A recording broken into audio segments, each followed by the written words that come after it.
میرا بھاگنا، میرا دوڑنا، میرا چلنا، رزق کے لیے دوڑنا، رزق کے لیے کوشش کرنا اس وقت کامیاب ہوگا جب تمہارا سر سجدے میں جھکے گا، ورنہ رات دن کا کھٹنا، رات دن کا مرنا میرے لیے حرام ہے جب تمہارا سر اللہ کے سامنے نہ جھکے۔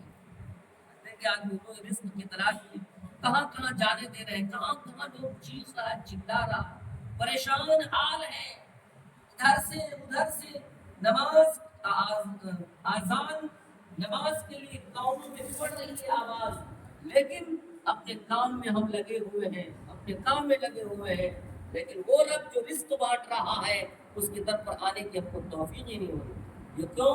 ایمان کی کمزوری سے۔ ایمان ہمارا مضبوط ہوگا، اعمال ہمارے مضبوط ہوں گے۔ انشاءاللہ ہم لوگ اپنے اپنے نیت کی اصلاح کریں اور اپنے اپنے گھروں سے نماز کا آغاز کریں گے انشاءاللہ۔ قبل ہمارے جماعت والے ساتھی آئے تھے حیدرآباد کے، بہت محسس انداز میں انہوں نے گفتگو کی اور ایک بات کا انہوں نے احساس دلایا۔ مولانا ہم بہار میں تو آئے لیکن دو چیز کی بڑی کمی ملی، علماء کی جماعت تھی، آپ کی یہاں ٹھہری بھی تھی، آپ بڑے خوش نصیب ہیں۔ انہوں نے کہا کہ ہم ایک جگہ پہ گئے، تبلیغ ہماری مستورات کی ہو رہی تھی، اس میں بہت ساری خواتین بھی آئیں، لیکن ایک بدعتی عالم، ان کی بھی عورتیں آ گئی ہول میں، کسی طرح سے عورتوں میں بات چیت ہوتی ہوتی وہ بھی آ گئی۔ عالم کی بیوی سے پوچھا جا رہا ہے کہ بتائیے آپ نماز کیسی پڑھتی ہو؟ تشکیل ہوا، تشکیل ہونے کے درمیان وہ کہتی ہے کہ آپ نماز کیسے پڑھتی ہو؟ کہتے مولانا صاحب جیسے نماز پڑھتے ہوئے سب پڑھ لیتے ہیں۔ کہا کیسے پڑھتی ہیں؟ کہا ہاں ہم ویسے پڑھتے ہیں مولانا جیسے ہماری نماز پڑھتے ہیں اسی طرح ہم پڑھ لیتے ہیں۔ کہا بتائیے نا کیسی پڑھتی ہیں آپ، تب نہ ہم آپ کی اصلاح کریں گے، تب نہ آپ کی درستگی کریں گے۔ تو کہا اللہم صلی علی محمد النبی الامی وعلی آلہ وبارک وسلم تسلیما، یہ درود شریف پڑھ لیتے ہیں ہمارے رکعت میں نماز ہماری۔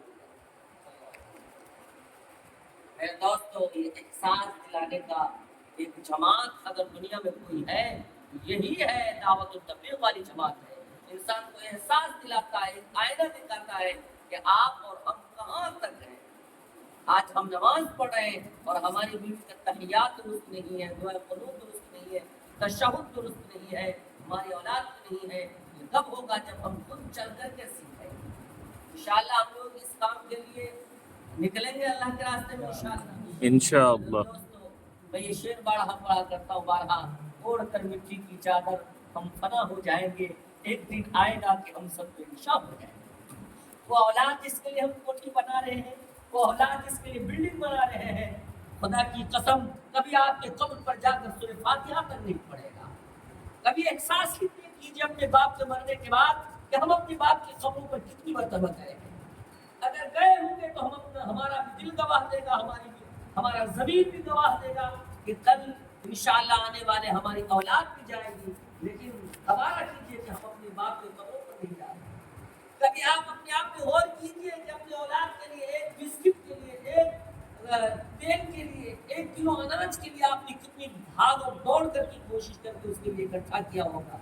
ایک کٹھا زمین آپ نے کیسی تبرتاز کے ساتھ خریدی ہوگی، ایک گاڑی، ایک بلڈنگ آپ نے بنائی ہوگی، لیکن جب آپ مر جائیں گے تو اس کو ذرہ برابر بھی احساس نہیں ہوگا۔ ہو سکتا ہے کہ وہ شراب کی بوتلوں میں آپ کی دولت کو یوں گما بیٹھے جس طرح آج عیاشی کی طرح پتوں میں لوگ دولت نکالیں۔ یہ کب ہوگا؟ جب اپنی اولاد کو نصیحت نہیں کریں گے، دین پر کھڑا کر کے نہیں جائیں گے۔ اس لیے اپنی اولاد کی اصلاح کریں گے کب؟